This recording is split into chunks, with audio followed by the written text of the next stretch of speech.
여러분, 어제 미국에서 벌어진 이 사건, 단순히 뉴스에서나 나오는 먼 나라 이야기라고 생각하시면 큰 오산입니다. 미국 대법원이 트럼프 대통령의 관세 정책에 제동을 걸었을 때만 해도 전 세계는 이제 끝났다고 환호했습니다. 하지만 그 환호성이 비명으로 바뀌는 데는 딱 5시간. 점심 먹고 커피 한 잔 마실 시간이면 충분했습니다. 우리가 안심하고 있던 그 순간, 백악관에서는 전 세계 경제를 뒤흔들 더 무시무시한 버튼이 눌러지고 있었거든요. 도대체 5시간 동안 무슨 일이 있었던 걸까요? 이 진실을 모르면 여러분의 주식 계좌와 월급 통장은 무방비 상태가 됩니다. 많은 분들이 법원이 하지 말라니까 이제 못하겠지 라고 생각하셨겠지만 이건 순진한 착각이었습니다. 트럼프라는 인물은 벽에 부딪히면 멈추는 게 아니라 그 벽을 부수고 더 큰 대포를 가져오는 사람이니까요. 사건의 발단은 이렇습니다. 미국 대법원이 상호 관세는 불법이라며 기업들의 손을 들어줬습니다. 기업들은 난리가 났죠. 그동안 억울하게 냈던 관세, 우리 돈으로 무려 254조 원을 돌려받을 수 있다는 희망이 생겼으니까요. 254조 원이면 우리나라 1년 예산의 절반에 가까운 엄청난 돈입니다. 삼성전자, 현대차 같은 우리 기업들도 포함되어 있죠. 그런데 진짜 문제는 여기서부터 시작됩니다. 트럼프 대통령은 이 판결을 보고 내가 졌구나 하고 물러섰을까요? 천만의 말씀입니다. 판결 직후 브리핑룸에 나타난 대통령의 표정은 그야말로 포풍전야 그 자체였습니다. 그는 대법관들을 향해 미국의 수치라는 원색적인 비난을 쏟아내며 준비해둔 진짜 무기를 꺼내들었습니다. 바로 무역법 122조라는 경제학 교과서 구석에 먼지 쌓여있던 조항을 세상 밖으로 끄집어낸 겁니다. 이름도 생소한 122조. 이게 도대체 뭐길래 제가 이렇게 호들갑을 떠는 걸까요?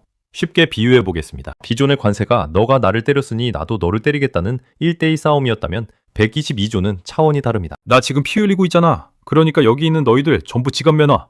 라고 외치며 광역 공격을 퍼붓는 것과 같습니다. 미국의 무역 적자가 너무 심각해서 국가가 위태로우니 묻지도 따지지도 않고 모든 수입품에 관세를 물리겠다는 논리죠. 트럼프 대통령이 서명한 행정명령의 핵심은 간단합니다. 전 세계 모든 국가의 물건에 10% 관세를 매기겠다는 겁니다. 이게 얼마나 무서운 이야기인지 감이 잘 안 오시죠?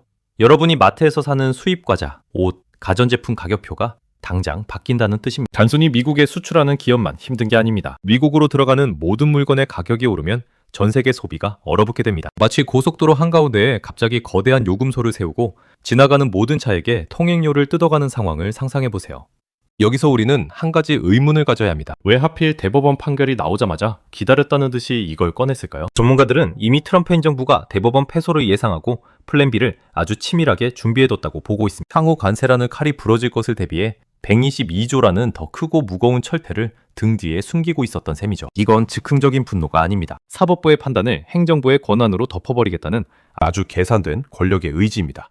자, 이제 우리 이야기를 해봅시다. 남의 나라 대통령이 화난 게 우리랑 무슨 상관이냐고요? 천만에요. 직격탄입니다. 우리나라는 수출로 먹고 사는 나라입니다. 특히 미국은 우리의 가장 큰 고객 중 하나죠. 그런데 그 고객이 갑자기 문을 걸어 잠근 겁니다. 현대차가 미국에 자동차를 팔 때, 삼성전자가 반도체를 보낼 때 이제 10%라는 거대한 장벽을 넘어야 합니다. 기업들은 이 비용을 메우기 위해 물건값을 올리거나 아니면 마른 수건을 짜내듯 원가를 절감해야 하는 처지에 놓였습니다. 더 큰 문제는 환율입니다. 미국이 관세 장벽을 높이면 달러 가치는 춤을 추게 됩니다. 달러가 강해지면 원화 가치는 떨어지고 우리가 해외에서 사오는 원유나 원자재 가격은 폭등하게 됩니다. 주유소 기름값이 오르고 점심값, 밥상 물가가 오르는 건 시간 문제라는 이야기입니다.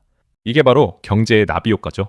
아까 말씀드린 254조와 환급금 이야기로 다시 돌아가 볼까요? 과연 트럼프 대통령이 이 돈을 순순히 내줄까요? 그는 이미 소송에서 다투겠다며 사실상 지급 거부 의사를 밝혔습니다. 주의 소송이 이어지겠지만 결과는 아무도 모릅니다. 돈을 돌려받기는커녕 앞으로 낼 관세 걱정에 기업들의 밤잠은 설치고 있습니다. 이게 냉혹한 현실입니다. 트럼프 대통령은 여기서 멈추지 않을 기세입니다. 무역확장법 232조, 관세법 338조 등 숫자로 된 무기들을 계속 언급하고 있죠. 마치 게임 아이템을 꺼내 쓰듯이 법조항 하나하나를 자신의 정치적 수단으로 활용하고 있는 겁니다. 이 혼란 속에서 국제무역질서는 그야말로 난장판이 되고 있습니다. 약속도 합의도 법원 판결도 무용지물이 되는 세상이죠. 그렇다면 우리는 손 놓고 당하기만 해야 할까요?